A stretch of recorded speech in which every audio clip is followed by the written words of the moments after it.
தமிழக வெற்றிக் கழகத்தின் கொடியை அக்கட்சியின் தலைவர் விஜய் இன்று அறிமுகம் செய்து வைக்கிறார். இதையொட்டி பனையூரில் உள்ள தமிழக வெற்றிக் கழக அலுவலகத்தில் விழா ஏற்பாடு களை கட்டியிருக்கிறது. விவரங்களை செய்தியாளர் செந்தில் ராஜா வழங்க கேட்கலாம். செந்தில் ராஜா, என்னென்ன ஏற்பாடுகள்லாம் செய்யப்பட்டிருக்கு, விவரங்களை பதிவு செய்யும்.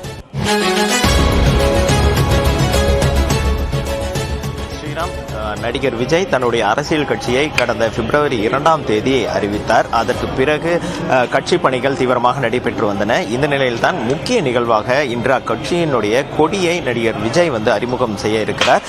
இதற்கான விழா இன்று 9 மணிக்கு தொடங்குகிறது. அதற்கான நிகழ்வு 11 மணிக்கு நடைபெறும் என்று கூறப்படுகிறது. அதாவது காலை 11 மணிக்கு, நண்பகல் 11 மணிக்கு தமிழக வெற்றி கழகத்தினுடைய கட்சி கொடியை விஜய் அறிமுகம் செய்கிறார். அதற்கு பிறகு அந்த கட்சி கொடிக்காக உருவாக்கப்பட்டிருக்கும் பாடலும் ஒளிபரப்பாக இருக்கிறது. அதையும் வெளியிட இருக்கிறார்கள். இந்த நிகழ்வுக்காக இந்த பனையூரில் இருக்கக்கூடிய அந்த கட்சி தலைமை அலுவலகம் தயார் நிலையில் இருக்கிறது. அந்த விழா ஏற்பாடுகள் நடைபெற்று வருகிறது. கட்சி கொடியை நடிகர் விஜய் ஏற்றி வைப்பதற்காக அங்கு பிரத்யேகமாக கம்பம் நடப்பட்டு ஒரு 40 அடி உயரத்தில் அந்த கம்பம் நடப்பட்டிருக்கிறது. இந்த விழாவிற்காக இந்த தமிழக வெற்றி கழகத்துடைய மாவட்ட நிர்வாகிகள், அதாவது விஜய் மக்கள் இயக்கமாக இருந்தபோது மாவட்ட தலைவராக சிலர் நியமிக்கப்பட்டிருந்தார்கள். அவர்கள் கட்சிக்கும் செயலாளர்களாக விரைவில் நியமிக்கப்பட இருக்கிறார்கள்.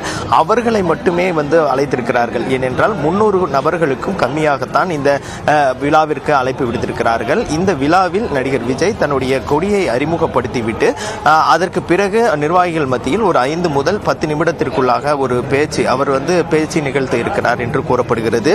அது மட்டுமல்லாமல் இந்த கொடியில் நமக்கு கிடைத்த வரைக்கும் 10 கொடிக்கு மேல் தயார் செய்திருக்கிறார்கள். அதாவது பலரிடம் தன்னுடைய கொள்கையை விளக்கி இந்த வகையில் கொடி இருக்க வேண்டும் என்று கூறி அதற்காக கொடி உருவாக்கப்பட்டதாகவும் அதிலிருந்து 3 கொடியை தேர்வு செய்து அதில் ஒரு கொடியை தான் என்று அவர் அறிமுகம் செய்ய இருக்கிறார். அதில் தன்னுடைய கொள்கை உள்ளிட்ட விஷயங்களை அந்த கொடியின் கலர் வண்ணங்களில் இருக்கும் வகையில் அவர் பார்த்து கொண்டிருக்கிறார், இடம்பெற செய்திருக்கிறார் என்று கூறுகிறார்கள். ஸ்ரீராம், தற்போதைய தகவல்களை வழங்கியதற்கு நன்றி செந்தில் ராஜா.